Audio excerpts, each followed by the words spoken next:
Backdrop, man. Sorry.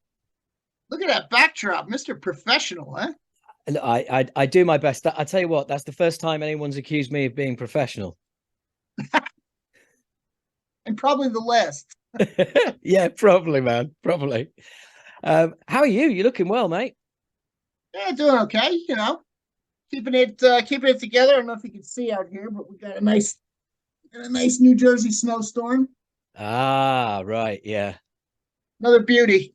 But hey, you don't live in this part of the world if you don't like snow. So No, no, and you don't live in that part of the world if you don't like bears living in your garden either, as I was reading somewhere. every time I say something just a little bit off, it always shows up in there. I look like some kind of a senile douchebag. Do Every you time Black gets her hand. do you remember the TV character Grizzly Adams? Sure, sure. Yeah, you're like And the metal version of Grizzly Adams. yes, I mean, but I think he messed around with the grizzly bear. These are blacks. I mean, this is. All right. I'll tell you something. I was just going back and forth like this, just shooting the shit back and forth with Brando from Appetite for Distortion, and I thought he was a Mets fan because I saw this like blue and orange shirt. And he goes, "No, I'm a Knicks fan." I said, "Oh, well, you're so close to them." He goes, "Yeah, I'm in Brooklyn. Where are you?" "I'm in North Jersey." "Oh, what's it like? I've never been." And we just started going back and forth. It was just a little geographic lesson about the differences, and it becomes the fucking clickbait for the whole thing. Bobby Blitz mates with bears. Yeah. Hey, look, you know what it's like these days. Any way you can get press coverage, man. Any way you can get the message out. And stupidity always trumps good information. You know what I mean? It's always like the higher. So Yeah, it's always the stuff that's off the beaten track, like you say, that people pick up on as well. yep, yep. I suppose that's the interest too, though. I mean, it's like I always scan the blabbermouth stuff. I'm not like really a comment person. I think you probably remember from our interview at was at the O2 in Islington. Yeah. I'm just not, I'm not a social media guy. I really don't give a shit. I mean, and Yeah. probably to some degree kind of keeps me pure. I don't get in the arguments. I keep my secrets to myself. I don't, you know, but I scan Blabbermouth, but not the comments, but I scan it for, who's releasing, what's going on, who's Yeah. touring, because maybe it'll help me in the future. But it's always the same shit. Background, who's using backing tracks, Kiss's End of the Road tour. I've been reading about Kiss's End of the Road tour before I had any gray in my hair. Oh man, you've hit a sweet spot with me there. I mean, if it's not the final tour, it's Gene pronouncing rock and roll is dead. It's that time of the decade. And then it's all the stories. It's people respond. Don't fucking respond. Don't encourage him.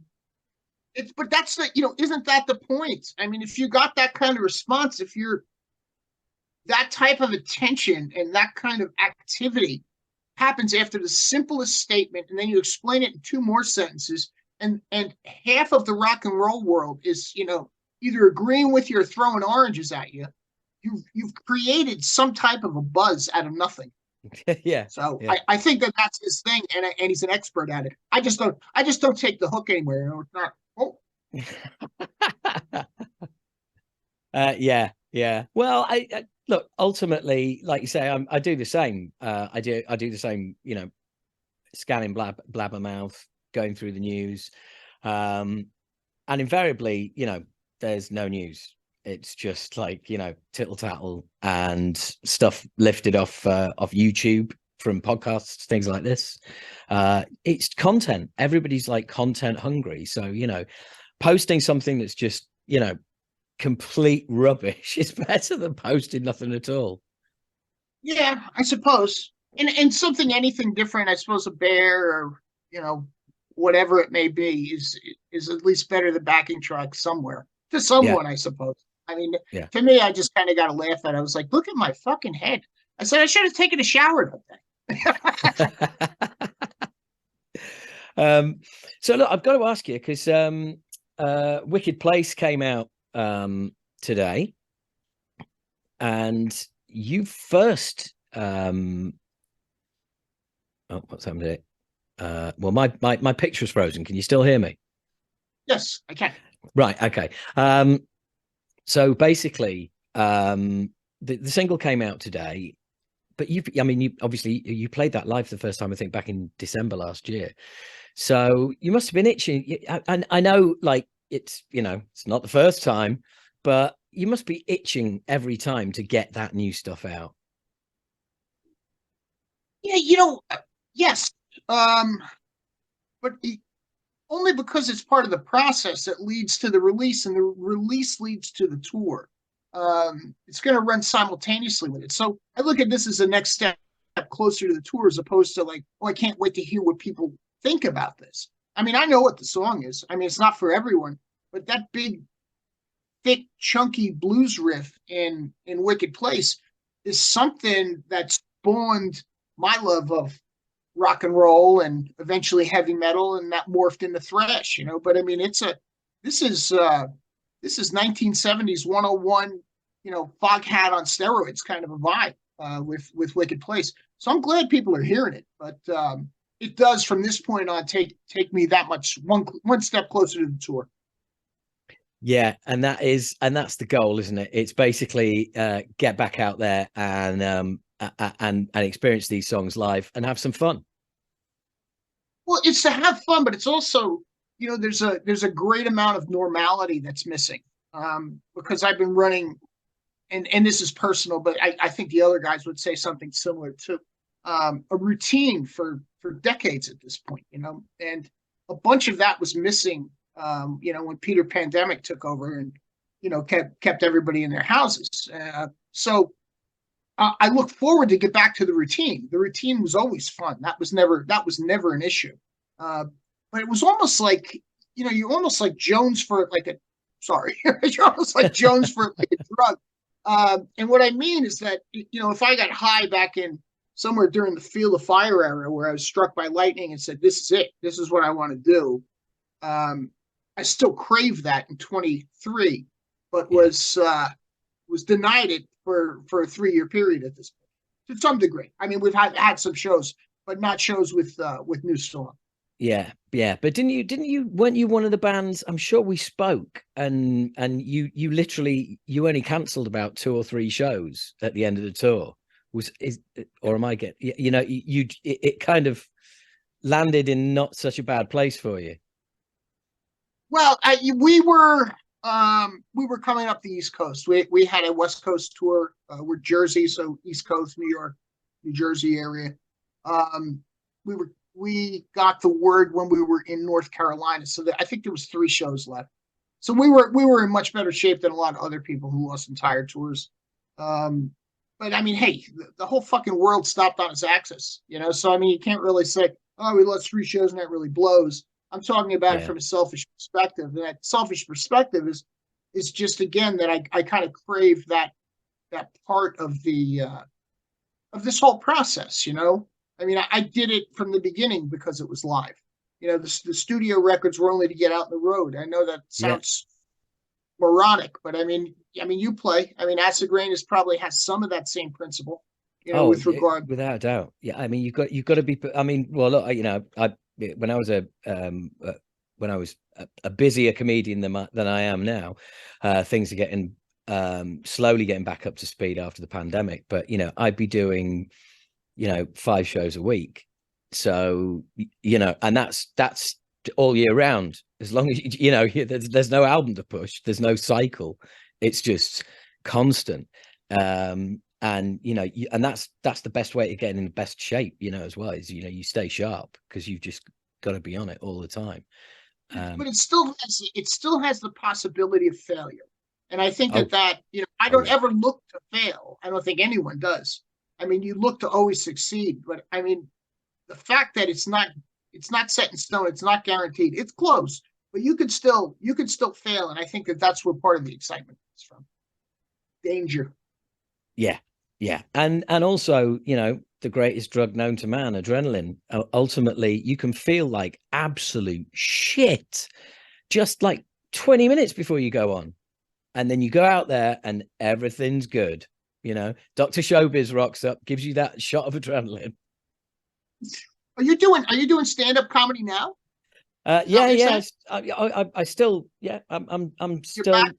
yeah. So if I'm, when I'm out on the road with the band, I'm out on the road with the band. But when I'm not, yeah, doing stand-up comedy and podcasting and bits and pieces.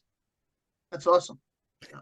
Yeah, I mean, it's fun, man. It really is. It's such a different thing to music. It really is. But that the the fear of failure is heightened because there's like it's not like, right, okay, well, if I have an off night, someone else is gonna, like, has got my back. It's like, if I have an off night, I'm fucked. So Yeah, it's singular, right? It's just you. yeah, absolutely, There's no team, absolutely. right? Yeah, and complete with all the beauties of not being in a band. Somebody offers you a gig and you just go, how much is it? Yeah, when is it? Yeah, okay. There's Yeah, no, there's no, like, mass inquiry while everybody checks their diaries and figures out what's going on in everyone's lives. So that that's makes it a cool. hell. Yeah, just singular. It makes it a hell of a lot easier to like book yourself up 5 days a week, I assume. Yeah, It does, but you'll appreciate this more than most. It makes it lonely. There's no one to bounce off.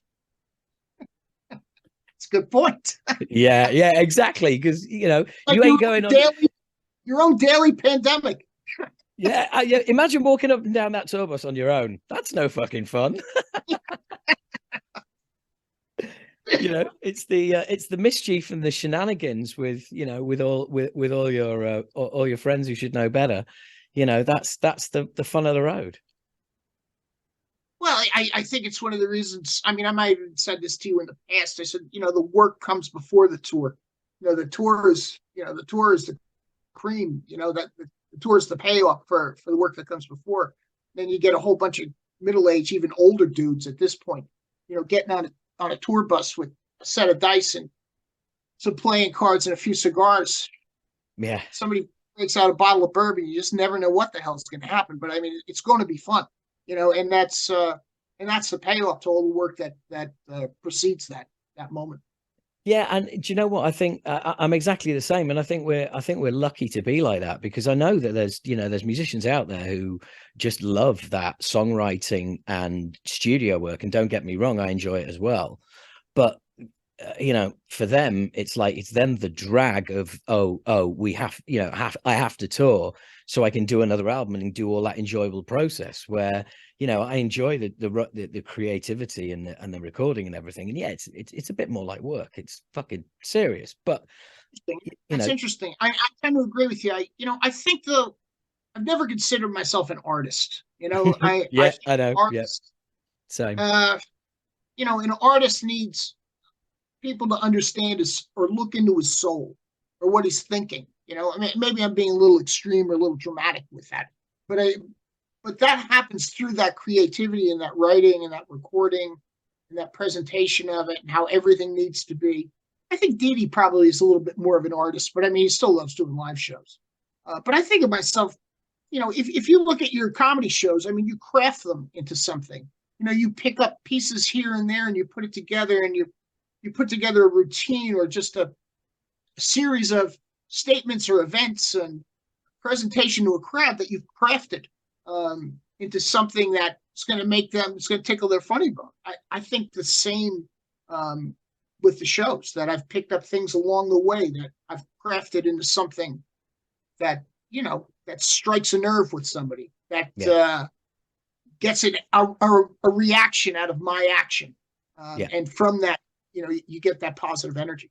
Well, it's the same thing, like building those gags, or you start out with one gag on a subject and then another one comes out of it, with which you improv one, and slowly you build something. And it's the same, like, between song raps and something like that. Something will happen and you react to it and you'll say something and you think, and it goes down really well, and you think, actually, I don't need that to happen every night. I can actually just say that every night, and all of a sudden you work that in, and people are like, oh yeah, that's really cool. And just like, yeah, not that you plan what you're going to say, but you subconsciously store these things in the back of your mind for, I'll keep that for when I need it. Do you have like a shtick? I mean, are you known as a certain? He's the something guy. He's the No, not really. No, I do. I do a character. I do a character called Keith Platt, professional Yorkshireman.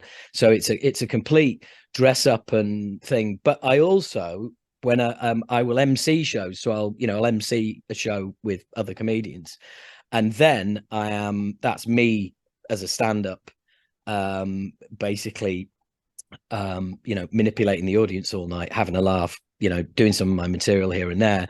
But you're essentially the comedian who's on all night. And that's me as me. And to be honest, I just fuck about with the audience, find the stories in the audience, and I try and make the whole thing as much of a party as possible. Yeah, of course.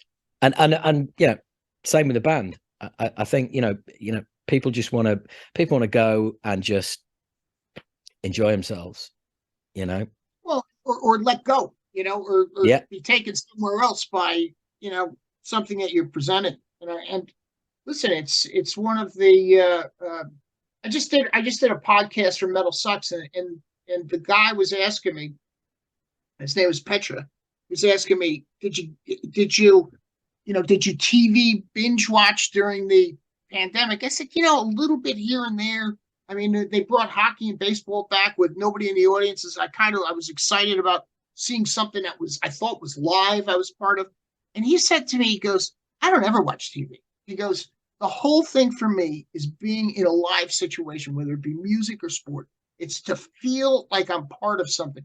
And I said, man, that's the kind of guy that for sure it appreciates shit like that me and you do, but also is the guy that has experienced more real things in his life than the motherfucker who binge watches Netflix. Because Dr. Fauci said that you can't go eat pasta with your fucking relatives. You know what I'm saying, though. But I mean, somebody absolutely, who craves that live experience. That is like, man. I mean, that's a God-given gift, that live experience. Absolutely. It's like it always amazes me when you get people who are like they follow a tour, which is less likely in the States. But when as when you come to the UK and Europe, people will get to a hell of a lot of shows. Not that it doesn't happen in the States as well, but it tends to happen more over here, where you're like, wow, they stop becoming, you stop thinking of them as fans. It's like, no, they're part of the crew. They're on the road, they're on this tour, they're just like traveling separately. That's a good point. I mean, yeah, it happens here, obviously. But I think you're right. I think you see a lot more. I think it's also proximity of big cities in Europe. Oh yeah, it's just easier. It's just easier to do, and the transportation setup over there is like you don't have to take your car. That's kind of the point. Yeah. I mean, you could take the train and be to a place 2 hours. If you were in Birmingham, you could be 2 hours from there the next night. And on that train. So it's I think it's more availability with regard to that. Yeah. I mean, I was just thinking, actually. I mean, you could follow a whole kind of UK 6-date tour, and you could follow that whole tour and do less miles than it would take you to get to one show and back. We in the States, we're so lucky over here. We have a guy that has followed us. I mean, he's become a friend. I mean, years ago, he and his wife. And he actually takes his vacation during our tours. Wow. And he's in the Midwest. So this is the spot in the United States where the proximity is closer. Like he's in Michigan, so there's Detroit, Michigan, there's Flint, there's Ann Arbor, and then right down below that is Toledo, Ohio, and Columbus and Cleveland. And he can make all these shows, over that. He turns it into a riding vacation where him and his wife they'll be at the show at night, but during the day they're going to see whatever, some historical event or some point of interest or something that a city's known for, or go to a brewery that has been talked about. So they make it this whole big thing. But he's kind of unique. He's not the norm. He's the exception. And it sounds like he gets to see more of that cool shit in the cities than you get a chance to as well. That's that's kind of the way they do it, and it's just it's like the perfect setup. I mean, for what she does for work and what he does for work, they already have like a network of places to stay and know all this stuff. So So sure, they get to see all that stuff, and she loves it. I don't even give them tickets anymore. I just give them a laminate. The first time I see them, I go, here you go, there's 2 laminates. We'll see you whenever. Come to the bus after the show. Nice. Oh, that's lovely. That's lovely. Well, look, I want to nip back to the single that's out today, Wicked Place, because you've mentioned the bluesy groove and you've mentioned the riff. But what I wanted to talk to you about was the first time I heard it, the first thing that struck me was, ooh, Bobby's enjoying this one. It's like he's getting to do something just a little bit different. You know what I mean? It's like I haven't heard your voice like that for a long time, and I can't remember where it was, but it's like straight away I was like, yeah, there's like you've gone an interesting route with this. Those opening melody lines, yeah, just love it. Well, that's a good pickup because listen, I know what I am, but I still aspire to be a better singer, and I try to raise even my own benchmark. I try to Yeah. raise the bar. Absolutely. Every record, and it's about having the opportunity to do that based on how the song is being constructed. And this specific song, "Wicked Place," is I realized that doing it, all I needed to do was give it the right amount of air to breathe and not fill every little space with something, and it was going to take care of itself. Yeah. And it was, if you were interviewing Black Sabbath back in 1972, and you were sitting with Ozzy like this, on Zoom, unlikely, but I'll go with you. Just a fantasy. You asked him what the band he was in. He would tell you he was in a blues rock band, is what he would tell you.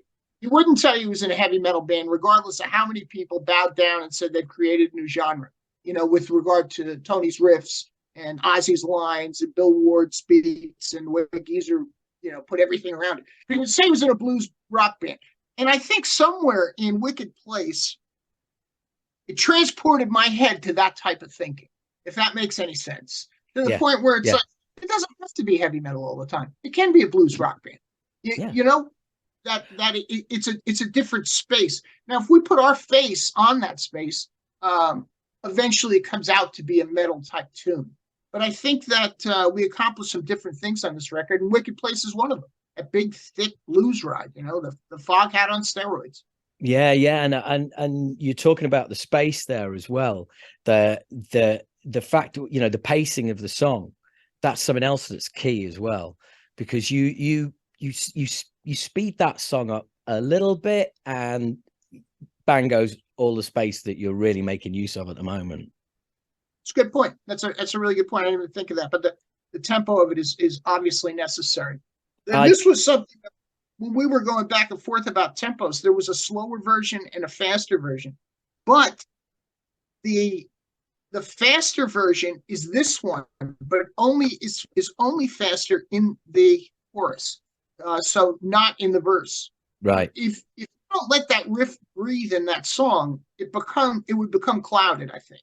And now it has each section or each element of that song, each part, each performance gets a chance to breathe around the other ones. I think it's the success of the song, at least in my opinion. Yeah, definitely, and I love the pacing of it. And like I said, as soon as your vocals came in, I was kind of like, all right, yeah, no, this is interesting. But as you say, especially as a singer, you are, you're reliant on what you're given to sing over, and it's like, it's anytime I hear open chords, I'm like, yeah, fucking yes. I got to tell you, you can use this next time you're doing songs with your boys, right? But I've been doing this to Davey for years. Every time I get the demo from him, we hardly ever talk about it.